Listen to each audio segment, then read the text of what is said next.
επεισόδιο 4 από τα 5. Θα ασχοληθούμε σε αυτό το επεισόδιο με την ιστορία της MV Agusta για πρώτο θέμα. Δεύτερο, με τη δεκαετία του 30 και την τεχνολογία που τρέχει στη μοτοσικλέτα. Και το τρίτο θέμα είναι η Kawasaki ZPZ 900.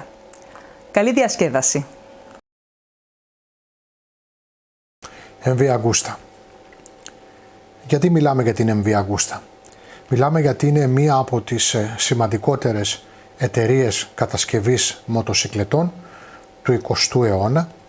Έχει μια πάρα πολύ μεγάλη ιστορία και επειδή το παρόν της δεν είναι καθόλου σημαντικό, την αφήνουμε στην άκρη και δεν δίνουμε καθόλου σημασία σε αυτό το αριστούργημα της μοτοκίνησης που ονομάζεται MV Agusta. Η σχέση μου με τα Agusta ήρθε λίγο σκληρά, γιατί ήμουνα κατά τη δεκαετία του 90 επιβαίνων σε ένα Agusta Bell, το οποίο δεν τα πήγε και τόσο καλά με τα πτυτικά του και βρέθηκε στο βυθό της θάλασσας. Αλλά παρόλα αυτά η σχέση μου με τις μοτοσικλέτες της Agusta είναι τουλάχιστον μια σχέση αγάπης. Λοιπόν, η ιστορία της Agusta ξεκινάει ως σκέτο Agusta το 1910 στη Βόρεια Ιταλία. Εκεί ο κόμις Giovanni Agusta, κατά τα δεδομένα της εποχής, αποφασίζει ως χομπίστας, ένας πλούσιος άνθρωπος που δεν είχε τι να κάνει μια εταιρεία κατασκευής πτυτικών μηχανών. Μην ξεχνάτε, είμαστε στο 1910. Αυτό που λέμε αεροπλάνο σήμερα δεν ήταν αεροπλάνο τότε, ήταν απλά μια πτυτική μηχανή. Είμαστε κοντά στην εποχή των αδερφών Wright και ούτω καθεξής. Δηλαδή φανταστείτε χομπίστικα πτυτικά μηχανήματα με πανιά, με ξύλα, με τέτοια πράγματα που όμως εκείνη την εποχή ήταν η κορυφή της τεχνολογίας στο αντικείμενο. Ο κόμις λοιπόν Giovanni Agusta κατασκευάζει, μάλλον ιδρύει την εταιρεία Agusta Sketo. Το 1927 ο Giovanni Agusta πεθαίνει. Οπότε η εταιρεία αυτή θα μείνει στο γιο του Ντομένικο. Ο Ντομένικο είναι σε μια εποχή που το εμπόριο της βιομηχανίας πλέον αεροπλάνων και όχι πτυτικών μηχανών έχει αρχίσει και φθήνει. Βρισκόμαστε ανάμεσα στον πρώτο και στο δεύτερο παγκόσμιο πόλεμο. Έχουν ήδη υπάρξει αεροπλάνα από τον πρώτο παγκόσμιο πόλεμο. Ετοιμαζόμαστε σε νέες γενιές αεροσκαφών στο β' παγκόσμιο πόλεμο. Η αγορά είναι πάρα πολύ δύσκολη και η χομπίστικη εταιρεία που έχει ιδρύσει ο Giovanni Agusta δεν μπορεί να συνεχίσει στο παρόν. Είναι τα πράγματα πάρα πολύ δύσκολα. Η αγορά είναι πολύ σφιχτή. Είμαστε κοντά στην εποχή του μεγάλου οικονομικού προβλήματος της Ιταλίας. Ανέρχεται ο κομμουνισμός στην Ιταλία με το φασιστικό κόμμα λίγο αργότερα του Μπενίτο Μουσολίνι κλπ. Τα πράγματα δηλαδή είναι λίγο ιδιότροπα στην γείτονα χώρα. Έτσι λοιπόν αποφασίζει ότι θα διακινδυνεύσει να κάνει κάτι πιο απλό. Να κάνει δηλαδή μοτοσικλέτες. Το σκέφτεται από εδώ, το σκέφτεται από εκεί, φτιάχνει πράγματα, δεν έχει ανάγκη από χρήματα ούτως ή άλλως ιδιαίτερη, δεν έχει πρόβλημα, είναι κόμις και αυτός έχει πάρει τον τίτλο από τον πατέρα του, δεν έχει κανένα πρόβλημα οικονομικό, παίζει λίγο με τα αεροπλάνα, τι θα κάνει, τι θα βγάλει, έχει αεροπλάνα και τελικά μετά το πέρας του Β' πολέμου, του Δευτέρου Παγκοσμίου Πολέμου, αποφασίζει να βγάλει μοτοσικλέτες. Ουσιαστικά το έχει αποφασίσει πριν το Β' Παγκοσμίου Πόλεμο, από το 1930, αλλά τα πράγματα δεν πάνε και τόσο καλά. Σας θυμίζω ότι η Agusta τοποθετείται στη Βόρεια Ιταλία. Η Βόρεια Ιταλία είναι ένα σημείο που έχει μεγάλα προβλήματα με τους πολέμους τα τελευταία έτη και δεν ξέρουν ακόμα οι Ιταλοί που θα πάνε, αν θα πάνε με τον άξονα, αν θα πάνε με τους Άγγλους, τι θα γίνει, ποιος θα κυριαρχήσει. Είναι δηλαδή πολύ περίεργη η κατάστασή τους. Ταυτοχρόνως προσπαθούν με την απεικιοκρατία, είναι τα πράγματα λίγο φλού. Στην περιοχή κιόλας είναι πολυεθνικά τα σύνορα, είναι πολλές χώρες, έτσι, γερμανικές χώρες, ελβετικές, είναι ψηλά, είναι τα πράγματα είναι δύσκολα. Δεν έχει κανένα πρόβλημα. Φτιάχνει ό,τι έφτιαχνε και ο πόλεμος διακόπτει τη διάθεσή του να φτιάξει μοτοσικλέτες. Φυσικά η λήξη του πολέμου βρίσκει την Ιταλική βιομηχανία διαλυμένη. Οι πιο πολλές εταιρείες μοτοσυκλετών που γνωρίζουμε σήμερα ή ακόμα και αν δεν φτιάχνανε μοτοσυκλέτες τότε, όπως η Ducati που έφτιαχνε ασύρματους και ραδιόφωνα, βορβανδίστηκαν ανηλαιώς.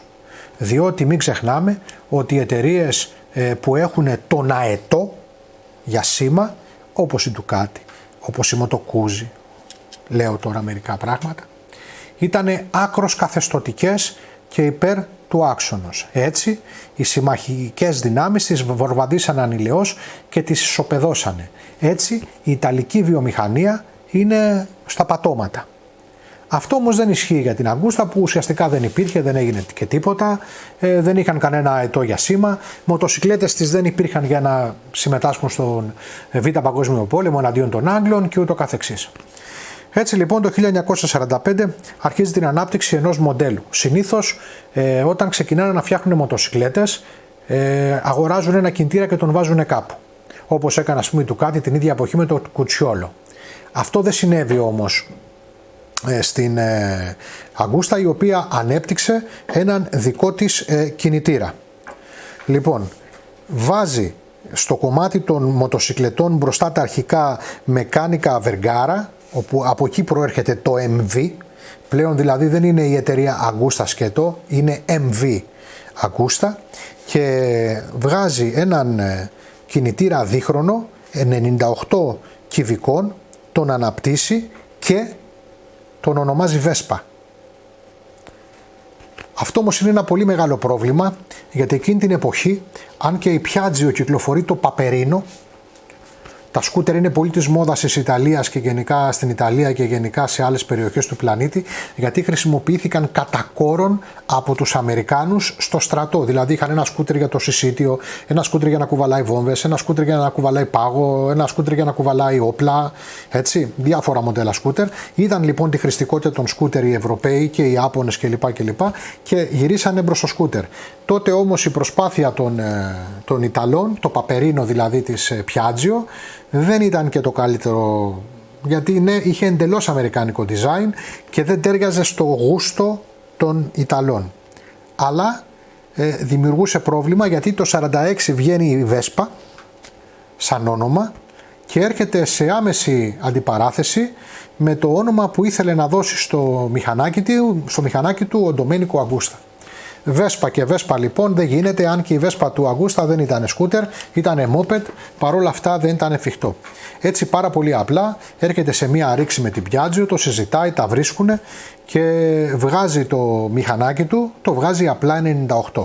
Είναι ουσιαστικά η πρώτη μοτοσυκλέτα που βγάζει η MV Agusta.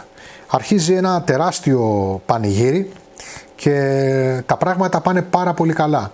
Ποιοτικό το μηχανάκι, πουλάει αρκετά και το 1950 παρουσιάζει το Moto Lungo 125, το οποίο είναι μία από τις καλύτερες σπορ μοτοσυκλέτες 125 κυβικών όλων των εποχών.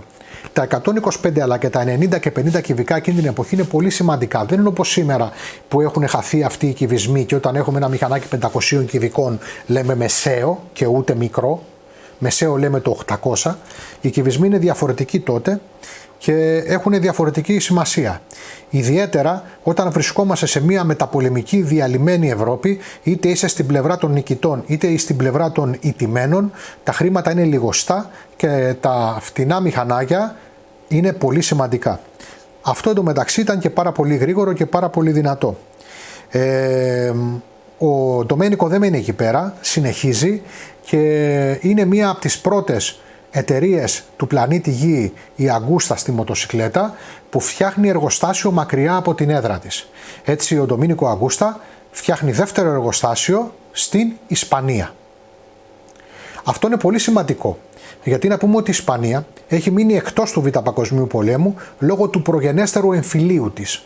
Οπότε η βιομηχανική της δυνατότητα είναι αρκετά μεγάλη. Θα παραθέσω ότι ήδη έχουμε Μοντέσα, Όσα, Μπουλτάκο, υπάρχει γενικά βιομηχανία σε κάθε επίπεδο στην Ισπανία που έχει συνέλθει πιο γρήγορα από τους άλλους, ένεκα του ότι ο εμφύλιος της πόλεμος προηγείται του Δευτέρου Παγκοσμίου Πολέμου. Λοιπόν, σημαντικό λοιπόν, φτιάχνει εργοστάσιο στην Ισπανία. Είναι από τις πρώτες εταιρείες που έκανε κάτι τέτοιο. Το 1958 έχει εξελιχθεί τόσο πολύ η αγωνιστική φήμη και όλη αυτή η χλειδί η οποία προβάλλει στους δρόμους ο Κόμις Αγκούστα, όπου στους 76 αγώνες που τρέχουν τα MV Αγκούστα εκείνη τη χρονιά κατακτούν νίκη στους 63. Δηλαδή συνολικά χάσανε στους 76 13 αγώνες. Τους υπόλοιπους όχι βγήκαν δεύτερη και τρίτη, τους κερδίσανε. Ιταλικά πρωταθλήματα, road race, TT, κάθε είδους αγώνα, παγκόσμιο πρωτάθλημα, τα πάντα όλα. Το 1966, γενικά η δεκαετία του 60, είναι μια εποχή και του 70 αρχές της μεγάλης επίθεσης της Αγκούστα σε κάθε επίπεδο τεχνολογικό. Το 1966 παρουσιάζει το τρικύλινδρο και ταυτοχρόνως μας παρουσιάζει έναν αναβάτη από το Ιταλικό πρωτάθλημα, ο οποίος ήταν από τους καλύτερους, το Τζιάκομο Αγκοστίνι. Ο Τζιάκομο Αγκοστίνι ενίοτε όποτε βρισκόταν να τρέξει με το Ρέντζο Παζολίνι έχανε. Αλλά πέρα από αυτόν τον αναβάτη, από άλλον αναβάτη πολύ δύσκολα έχανε, είτε ήταν Ιταλός είτε ήταν από οποιαδήποτε άλλη περιοχή, κυρίως Άγγλος εκείνη την εποχή. Έτσι λοιπόν αρχίζει και ανατέλει το άστρο του Αγκοστίνι που τον ξέρετε ως σήμερα. Άλλωστε είναι ένας άνθρωπος της μοτοσυκλέτας, γυρνάει γύρω-γύρω, τον βλέπουμε, είναι ζωντανός, καβαλάει ακόμα μηχανάκι. Είναι πολύ σημαντικό αυτό το πράγμα. Και φυσικά θα δώσει πάρα πολλές νίκες στην Αγκούστα ο Αγκοστίνι. Εδώ αξίζει να σημειωθεί ότι πέρα από τον Αγκοστίνι, τεράστιοι επίσης αναβάτες έχουν όχι απλά τρέξει με την Αγκούστα, έχουν κάνει καριέρα με την Αγκούστα. Λοιπόν, χαρακτηριστικά θα πω τον Phil Reed, αυτόν τον τεράστιο Βρετανό αναβάτη, τον Phil Reed, πάρα πολλά παγκόσμια πρωταθλήματα. Φυσικά τον Michael Hailwood, τον Mike the Bike, ο οποίος ουσιαστικά όταν δεν ήταν στην Αγκούστα ήταν εναντίον του Αγκοστίνι κλπ. Αυτός ο μεγάλος Βρετανός αναβάτης. Και προσέξτε τώρα, πολύ σημαντικό, με τα χρώματα της Αγκούστα έχει κερδίσει πρωταθλήματα ο καλύτερος, ο ισχυρότερος, ο μεγαλύτερος αναβάτης, ο μεγαλύτερος οδηγός αγώνων ταχύτητας ανεξαρτήτου είδους, μοτοσυκλέτας, αυτοκινήτου, τραχτέρ, δεν έχει σημασία, όλων των εποχών. Γιατί με τα χρώματα της Αγκούστα έχει τρέξει ο Τζον Σούρτις. Λοιπόν, Τζον Σούρτις, έτσι, τα πρώτα πρωταθλήματα που πήρε η Αγκούστα. Έτσι λοιπόν οι πιλότοι οι οποίοι περάσαν από αυτή την εταιρεία είναι εξαιρετικά πολλοί. Θα πω χαρακτηριστικά ότι αν δεν είναι η πλέον βραβευμένη, δεν έχω τσεχάρει και τη Honda τι έχει, γι' αυτό το λέω, είναι μία από τις πλέον βραβευμένες σε παγκόσμια πρωταθλήματα εταιρείες μοτοσυκλετών. Και όταν λέω παγκόσμια πρωταθλήματα εννοώ παγκόσμια πρωταθλήματα. Όχι MotoGP, όχι λίγες της Dorna, παγκόσμια πρωταθλήματα. Λοιπόν, η MV Agusta έχει κατακτήσει στα 125 κυβικά 6 παγκόσμια πρωταθλήματα. Στα 250 κυβικά έχει κατακτήσει 4 παγκόσμια πρωταθλήματα. Στα 350 κυβικά, που ήταν πολύ δημοφιλή σε κατηγορία, γι' αυτό υπάρχουν και μοτοσυκλέτες στο παρελθόν όπως το RD το 3,5 παραδείγματος χάρη, έχει κερδίσει 10 παγκόσμια πρωταθλήματα και φυσικά στο καλύτερο της κομμάτι που ήταν τα 500 κυβικά, δηλαδή η κορυφαία κατηγορία του παγκοσμίου πρωταθλήματος ταχύτητας, έχει κερδίσει 18. Όχι 1, όχι 5, όχι 10, 18 παγκόσμια πρωταθλήματα. Λοιπόν, το 1967 παρουσιάζει ένα τετράχρονο εν σειρά κινητήρα που μας φέρνει και άλλες τεχνολογικές καινοτομίες, εξελιγμένα δισκόφρενα, διάφορα πράγματα και πάει καλά και αυτός. Αλλά το 1971 πεθαίνει ο Ντομένικο. Έτσι λοιπόν η Αγκούστα μένει χωρίς κεφάλι. Δεν υπάρχει πια ο Κόμις Ντομένικο, δεν υπάρχει συνέχεια της Αγκούστα και τα πράγματα είναι ουσιαστικά στον αέρα. Το 1976 θα τρέξει τελευταία χρονιά στους αγώνες. Τα πρωταθλήματα που σας είπα προλίγου φανταστείτε ότι είναι μέχρι το 1976, έτσι. Δηλαδή με λίγα λόγια, αν ζούσατε κάπου στο 70 και στο 60 θα ήταν μια εταιρεία που παίρνει συνέχεια όλα τα πρωταθλήματα, έτσι. Λοιπόν, τρέχει τελευταία φορά στους αγώνες, φυσικά με αναβάτη τον Τζιάκομο Αγκοστίνη, ο οποίος είναι και ένας άνθρωπος ο οποίος δείχνει μέχρι και σήμερα ότι έχει ιδιαίτερα στην καρδιά του την Αγκούστα. Το 1980 φυσικά υπάρχει μια μεγάλη ύφεση, το ξέρετε όλοι, τη δεκαετία του 80 δεν υπήρχε τίποτα, δηλαδή η Ιταλία, η Ευρώπη όλοι 70 και 75-85 είχαν διαλύσει τα πάντα. Μετά άρχισε να υπάρχει μια άνοιξη στην Ιταλία και θα αναφερθούμε σε αυτό. Και το 1986 τα πάντα όλα της Αγκούστα, τα πάντα όλα, το μουσείο της, τα μηχανήματά της, το στόκ της, όλα ανεξαιρέτως πολλούνται σε συλλέχτες. Τα αγοράζουν Ιταλοί και κυρίως Αμερικάνοι συλλέχτες. Ουσιαστικά δεν υπάρχει πια τίποτα για να μας υποδηλώνει ότι κάποτε υπήρχε η Αγκούστα. Το 1992 όμως έρχονται οι αδερφοί Καστιλιόνι. Ο Κλαούντιο Καστιλιόνι, ο οποίος είναι η ουσία της αναδημιουργίας της Ιταλικής μοτοβιομηχανίας. Είναι ο άνθρωπος που πήρε την Ντουκάτι στην πλάτη του, ο άνθρωπος που έφερε την Κατζίβα στην Ευρώπη, οι άνθρωποι, γιατί είναι δύο αδέρφια, αυτοί που πήρανε την MV Αγκούστα, αυτοί που κάνανε τόσα πολλά πράγματα και αυτοί που φέραν την άνοιξη τότε στα 90s στην Ιταλική μοτοβιομηχανία. Ανάμεσα λοιπόν στα πράγματα που αγοράσαν ήταν και η Κατζίβα, ήταν και η MV Αγκούστα. Γι' αυτό με έχετε ακούσει πολλές φορές και λέω ότι η Κατζίβα είναι το ίδιο εργοστάσιο με την MV Αγκούστα. Οι Καστιλιόνι λοιπόν φέραν ξανά στο προσκήνιο την Αγκούστα, φτιάξανε ξανά ωραίες μοτοσικλέτες και γρήγορες, τις παρουσιάσανε, αλλά το πράγμα άρχισε να πηγαίνει στραβά, γιατί τα ανοίγματα των αδερφών Καστιλιόνι ήταν πάρα πολύ μεγάλα και ειδικά η Κατζίβα με τα ανοίγματα που έκανε σαν εταιρεία στο Παγκόσμιο Πρωτάθλημα Ταχύτητας, τα μηχανάκια τα οποία είχαν ατέλειες και τα έβγαζαν στην αγορά κλπ. Δημιούργησε οικονομικό πρόβλημα. Φυσικά και προφανώς πανέφερε από το θάνατο στη ζωή την Ντουκάτι και την Αγκούστα, αλλά αυτή καθεαυτή η Κατζίβα που ήταν το δικό τους μπραντ τους δημιούργησε πρόβλημα. Έτσι λοιπόν η Αγκούστα πουλήθηκε στη Harley Davidson. Να πούμε ότι η Harley Davidson πριν άνοιγε στους Καστιλιόνι, γι' αυτό υπήρχαν και τα γνωστά ερμάκι Harley Davidson, τα ST250, 3,5 και ούτω καθεξής. Όμως η Αγκούστα, επειδή ήταν εραστές της μοτοσυκλέτας η Καστιλιόνι, ήταν ο μεγάλος τους νταλγκάς. Και έτσι σε 2 χρόνια από τότε που την πήρε η Harley Davidson αγοράσανε την Αγκούστα πίσω. Και έτσι ήρθαν οι μοτοσυκλέτες σαν το F4 και όλα αυτά τα μηχανάκια. Δυστυχώς στην πορεία πρόσφατα πέθανε και ο τελευταίος Καστιλιόνι και έτσι το brand τους, αυτό της MV Αγκούστα, άλλαξε χέρια και η Αγκούστα σήμερα είναι σε ένα 2024 που μιλάμε, έχει παρουσιάσει μεν τη γκάμα της, τα super veloce της και όλα αυτά τα πράγματα, αλλά εντάξει, είναι αιωρούμενη. Αλλά εδώ που τα λέμε, 100 χρόνια ιστορίας δεν είναι και λίγα. Αυτή λοιπόν, φίλες και φίλοι, ήταν η ιστορία της MV Αγκούστα.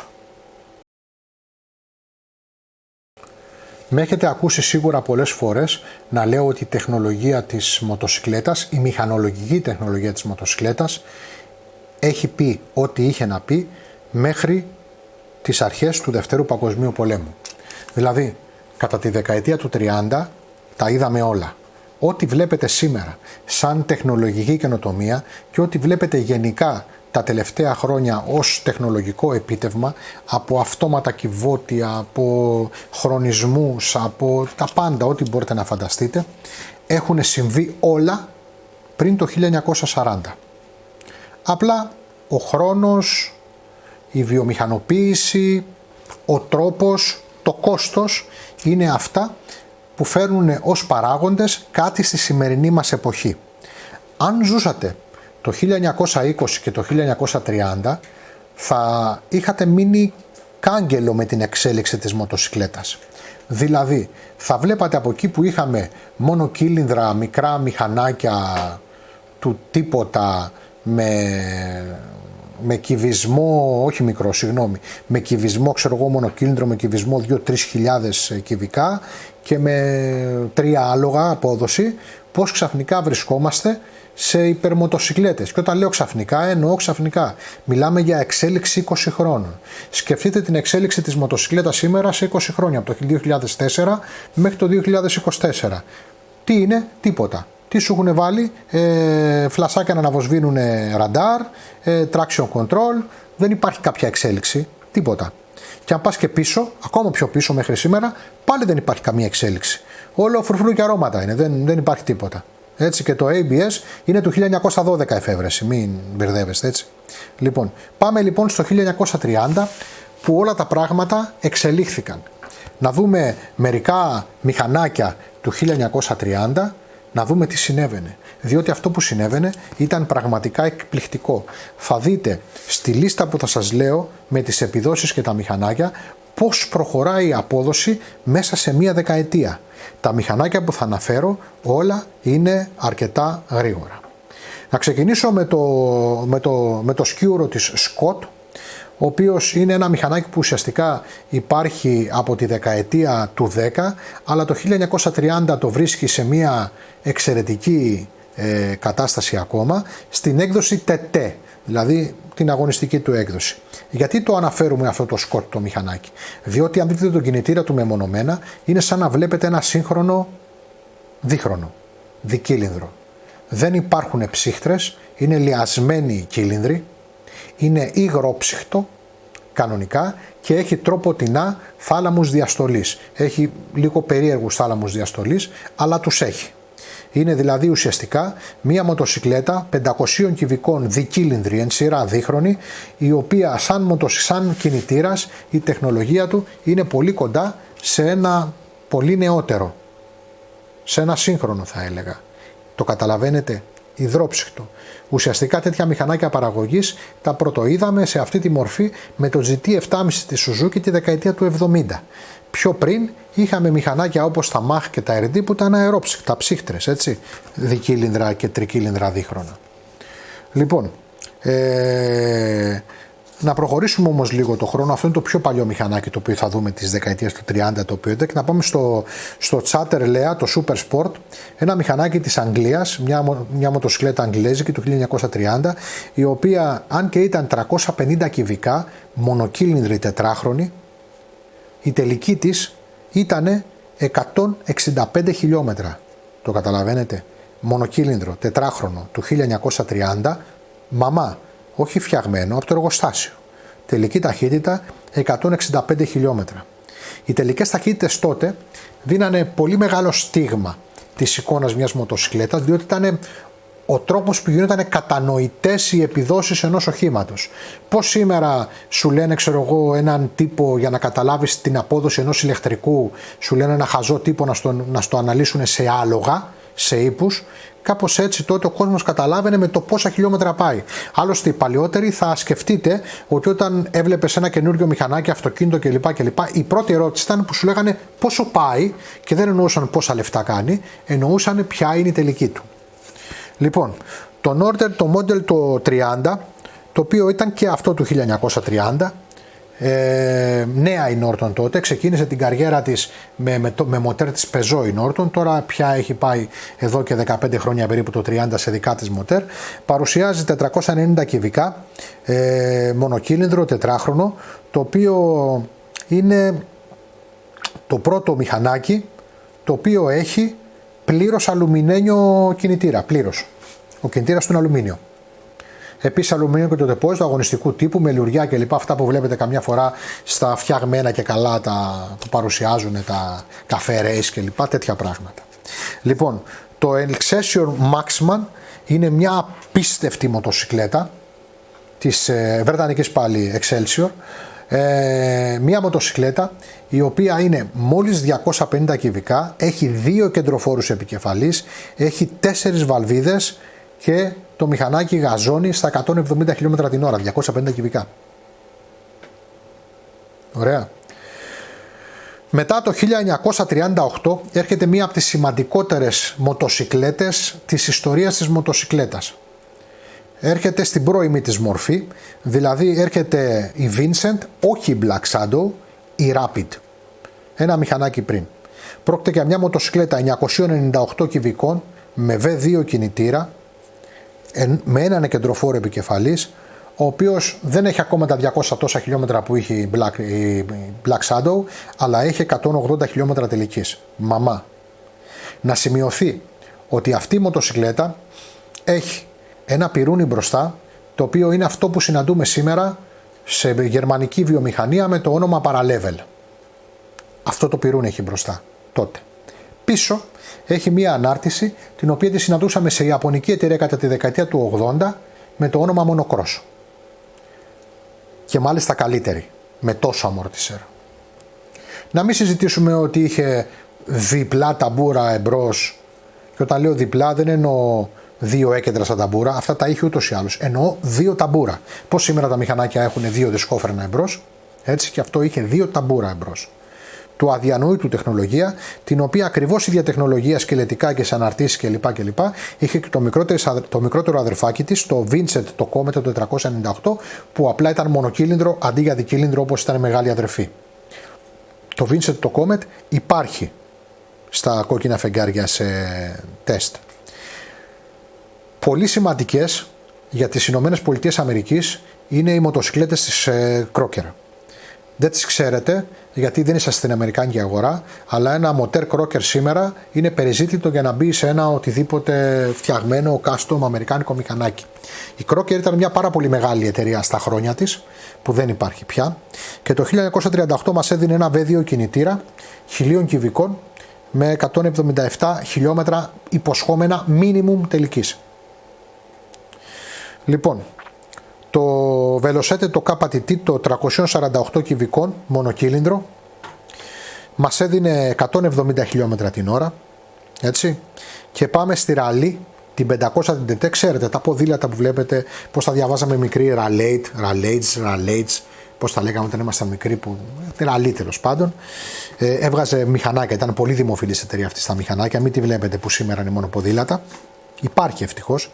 Έβγαζε ένα τετράχρονο λοιπόν μηχανάκι μονοκύλινδρο 500 κυβικών, το οποίο η τελική του υποσχότανε από 180 χιλιόμετρα και πάνω. Να μην συζητήσουμε τα τετράχρονα μονοκύλινδρα πότε πιάσανε τα 180 χιλιόμετρα παραγωγής, έτσι. Θα σας πω χαρακτηριστικά ότι έχω ένα από τα πιο γρήγορα μονοκύλινδρα τετράχρονα παραγωγής και έβγαλε τα 180, τα έχει τα 180 χιλιόμετρα, αερόψυχτα, έτσι, τα έχει τα 180 χιλιόμετρα και παραπάνω, πάει 185 πάει, και τα είδε αυτά τα χιλιόμετρα σαν μοντέλο 2005. Πιο πριν δεν ξέρω τίποτα άλλο να πήγε τόσο. Η Excelsior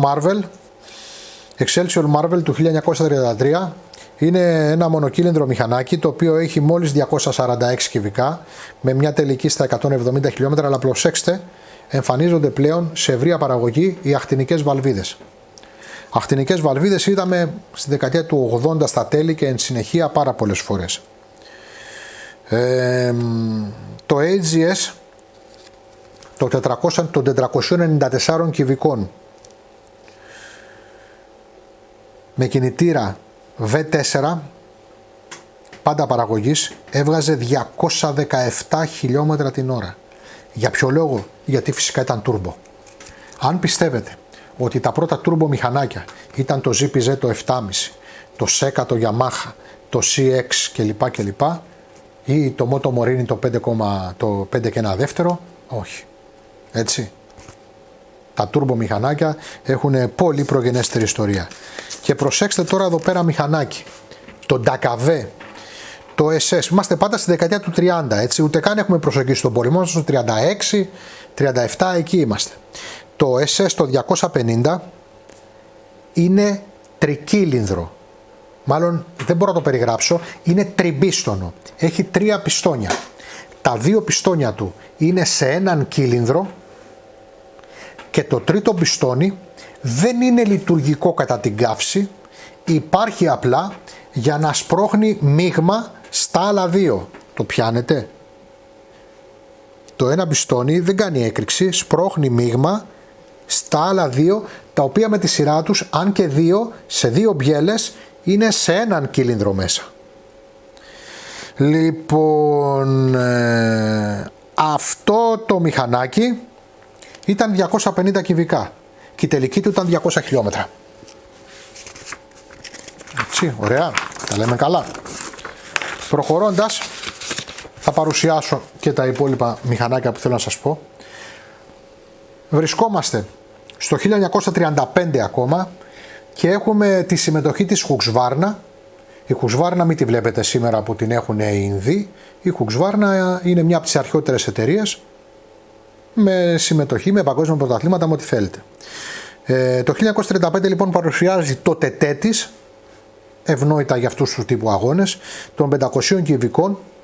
Η Husqvarna το έχετε δει πολύ σε φωτογραφίες γιατί είναι πολύ όμορφη μοτοσυκλέτα, είναι πάρα πολύ όμορφη και γενικότερα οι βόρειοι συλλέχτες, αυτοί δηλαδή που είναι από τη Σκανδιναβία κλπ, τα ψάχνουν σαν τρελή και τα πληρώνουν αδρά. Είναι ευρείας παραγωγής μηχανάκι, το οποίο ήταν V2 500 κυβικών και είχε την τελική ταχύτητα των 200 χιλιόμετρων. Τίποτα, απλό μηχανάκι V2, αερόψυκτο, τετράχρονο. Ωραία, εξοβάλβιδο και τέτοια. Λοιπόν, η τορπίλη της εποχής, προσέξτε, με 338 χιλιόμετρα τελικής, είναι το NSU το compressor του 1939. Το NSU είναι ένα μηχανάκι δικύλινδρο με 2 κεντροφόρους κεφαλής, επικεφαλής και 2 κομπρέσορες. 338 χιλιόμετρα τελική. Και φυσικά επειδή κάποιοι δεν ξέρετε και πολλά πράγματα και δεν σας αδικώ, γιατί πιστεύετε ότι τα Boxer ως Boxer και τα BMW ως BMW Boxer τα παλιά, αυτά που είδαμε να κουβαλάνε μετά τον πόλεμο, τα RO51, τα RO52, όλα αυτά τα είδαμε να σέρνουν μπεντονιέρες, να κάνουν και να δείχνουν, και φυσικά προφανώς δεν ήταν και το απάβγασμα της τεχνολογίας και της ταχύτητας και είχαμε αυτή την εικόνα στο μυαλό μας, και εγώ δηλαδή σαν και όλους τους άλλους. Να σας πω ότι το RO51 compressor του 1939 με 494 κυβικά όπως τα RO51 και με κομπρέσορα μαμά είχε την τελική των 280 χιλιόμετρων. Να το ξαναπούμε, το Flat Twin RO51 compressor του 1939 της γερμανικής BMW πήγαινε 280 χιλιόμετρα την ώρα.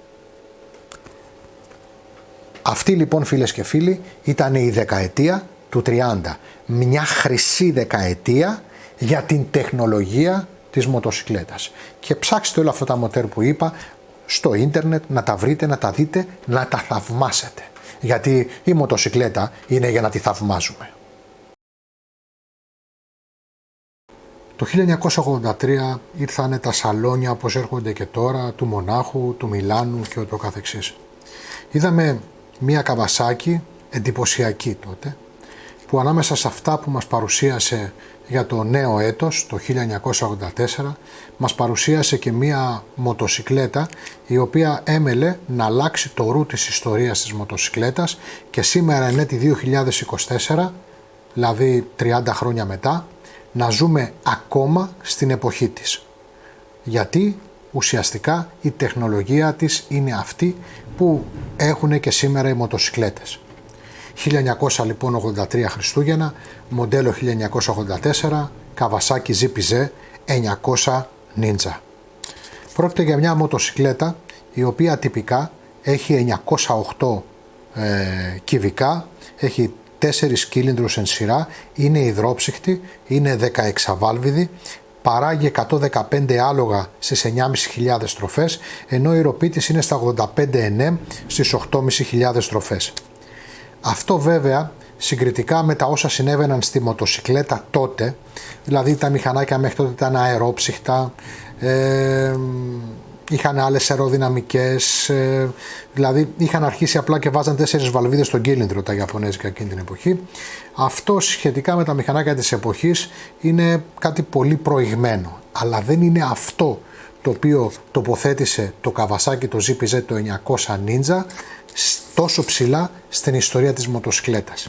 Η πραγματικότητα είναι ότι για πρώτη φορά είχαμε διαφορετική τοποθέτηση του σκελετού αλλά και του κινητήρα.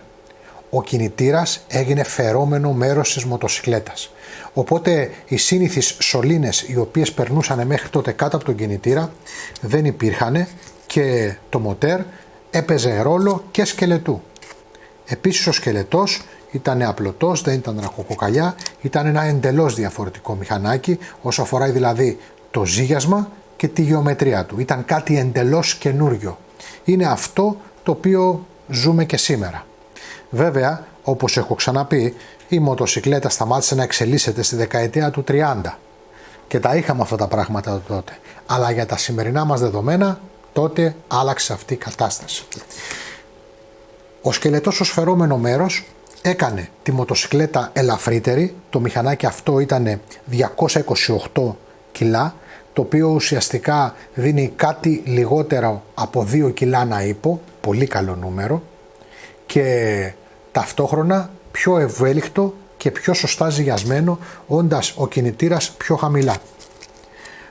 Πολλά πράγματα, αλλά δεν έφτανε μόνο αυτό, δεν είχε δηλαδή την τεχνολογική εξέλιξη μόνο, είχαμε δει πολλά τεχνολογικά προηγμένα μηχανάκια, πραγματικά τεχνολογικά προηγμένα στη δεκαετία του 80 που πειραματίζονταν κυρίως οι Ιάπωνες, παραδείγματος χάρη το Χιζί το 550, όπου αν και δικύλινδρο έβγαζε τα ίδια λόγα με τα τετρακύλινδρα, είχε άξονες, είχε ανάποδα πυρούνια, ανάποδα νύχια, είχε τις Παναγιά στα μάτια, αλλά δεν πήγαν εμπορικά αντίστοιχα, γιατί όλο και κάτι στραβό είχανε.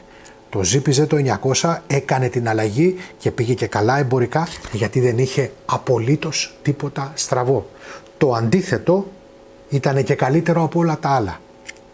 Ήταν το πρώτο μηχανάκι stock το οποίο ξεπέρασε την ταχύτητα των 150 μιλίων. Δηλαδή πήγε stock παραπάνω από 240 χιλιόμετρα.